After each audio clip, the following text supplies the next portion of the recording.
কেমন হয়েছে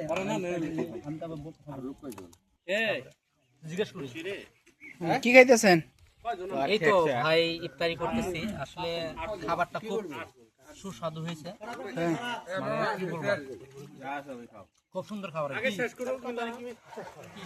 খুবই সুন্দর সুস্বাদ। কেমন হয়েছে? কেমন হয়েছে? বিখ্যাত খাবারের তুলনা হয় না।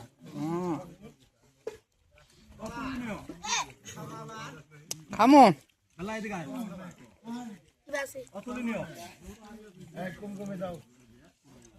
এ খাস না কে?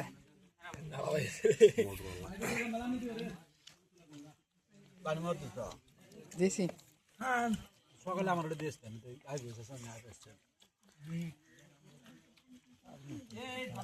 এই বুলডান নিয়ে একটা চক্কর দে, অনেকের ভাত আছে, তরকারি শেষ। এই মাহমুদুল মেলানি লাগলে